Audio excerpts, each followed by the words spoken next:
കുറച്ച് സമയം നിങ്ങൾ ആ വെള്ളച്ചാട്ടത്തിൻ്റെ ശബ്ദം ആസ്വദിച്ചോ? എന്ത് രസമാണല്ലേ അതിങ്ങനെ കേട്ടിരിക്കാൻ.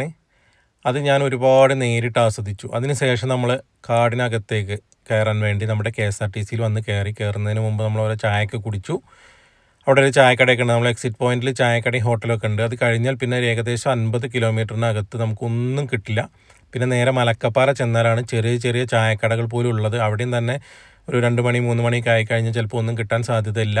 അപ്പോൾ ഭക്ഷണം കാര്യങ്ങളൊക്കെ കയ്യിൽ കരുതുന്നത് നല്ലതാണ്. അല്ലെങ്കിൽ ഈ ചെക്ക് പോസ്റ്റിൽ നിന്ന് തന്നെ കഴിച്ചിട്ട് പോകുന്നതാണ് ഏറ്റവും നല്ലത്. അപ്പോൾ ഇടുങ്ങിയ റോഡാണ് ഇനി കാടിനകത്തു കൂടി ഉള്ളത്. നല്ല റോഡാണ്, പക്ഷേ ഇടുങ്ങിയ റോഡാണ്. നമ്മൾ KSRTCൻ്റെ വലുപ്പം കാര്യങ്ങളൊക്കെ വെച്ച് നോക്കുമ്പോൾ വളരെ ചെറിയ നേരമായിട്ടുള്ള റോഡാണ്. എന്നാലും നമ്മുടെ ഫിറോസ്ക്ക് അതൊക്കെ അതിമനോഹരമായിട്ട് തന്നെ ഡ്രൈവ് ചെയ്ത് നമ്മൾ മുന്നോട്ട് കൊണ്ടുപോയിക്കൊണ്ടിരിക്കുകയാണ്. നമ്മൾ കാടിൻ്റെ വന്യതയും കാര്യങ്ങളൊക്കെ നമുക്ക് ആസ്വദിച്ചിരിക്കാം. വണ്ടിക്കകത്ത് ഒരുപാട് ആക്ടിവിറ്റീസും കാര്യങ്ങളൊക്കെ ആയിട്ട് മുജീബിക്ക തിരക്കിലാണ്. ഒരുപാട് ആക്ടിവിറ്റീസും കാര്യങ്ങളൊക്കെ നമ്മൾ ഇതിനകത്ത് ചെയ്യുന്നുണ്ട്.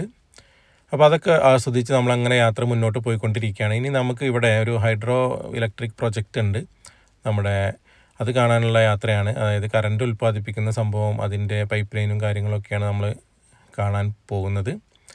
അപ്പോൾ ആ ഒരു കാഴ്ചയിലേക്ക് എത്തുന്നതിന് മുമ്പ് ഇതുപോലുള്ള പാലങ്ങളും കാര്യങ്ങളൊക്കെ ഉണ്ട്. വളരെ നേരമായിട്ടുള്ള പാലങ്ങളും കാര്യങ്ങളൊക്കെ വരുന്നുണ്ട്. അതിൻ്റെ ആ പാലത്തിൽ നിന്ന് താഴോട്ട് നോക്കിയാൽ കേട്ടുന്ന കാഴ്ചകളൊക്കെ അതിമനോഹരമാണ്.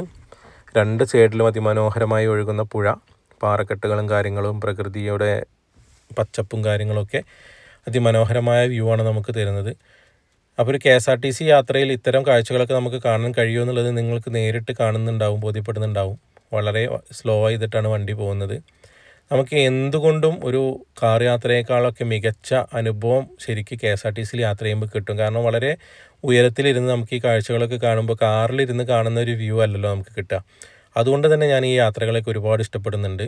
ഇനി കുറച്ച് കഴിഞ്ഞാൽ ഒരു ചുരം കാര്യങ്ങളൊക്കെ ഉണ്ട്. ഹെയർ പിൻ ബെൻഡുകളും കാര്യങ്ങളൊക്കെ ചുരം കാര്യങ്ങളൊക്കെ വരുന്നുണ്ട്. അതൊക്കെ ഈ നാരോ റോഡ് തന്നെയാണ്. അതിലൂടെ ഈ KSRTCയെ കൊണ്ടുപോകുന്ന ആൾക്ക് നന്നായുള്ള സ്കില്ലും കാര്യങ്ങളൊക്കെ ഉണ്ട് എന്ന് തന്നെ പറയണം. കാരണം അത്രയും മനോഹരമായിട്ടാണ് ആളതൊക്കെ കയറ്റിക്കൊണ്ട് പോകുന്നതായിട്ട് എനിക്ക് തോന്നിയത്. കാരണം നമുക്കൊക്കെ പേടിയാവുന്ന ഒരുപാട് അനുഭവങ്ങൾ എനിക്കിതിൽ ഈ യാത്രയിൽ ഉണ്ടായിട്ടുണ്ട്.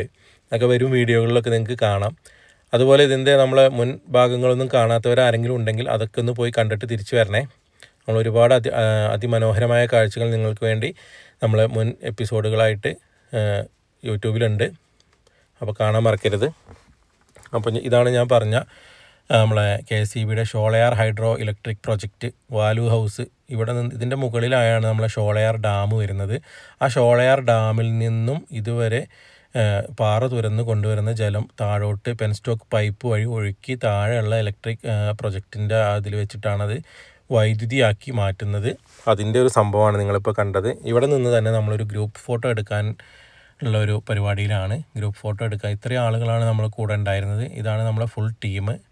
ഒരു KSRTC ബസ്സിൽ ഇത്രയും പല പ്രായക്കാരായ പല തരക്കാരായ ഒരുപാട് പേര് ഒരു കുടുംബം പോലെയാണ് പോയത്. അപ്പോൾ ഇനി ഇതിൻ്റെ ബാക്കി ഭാഗം കാണാൻ മറക്കരുത്. നമ്മൾ ആനകളെയൊക്കെ കാണുന്നുണ്ട്. അപ്പോൾ എല്ലാവരും അടുത്ത ഭാഗം കാണാൻ മറക്കരുത്. രസകരമായ ഒട്ടനവധി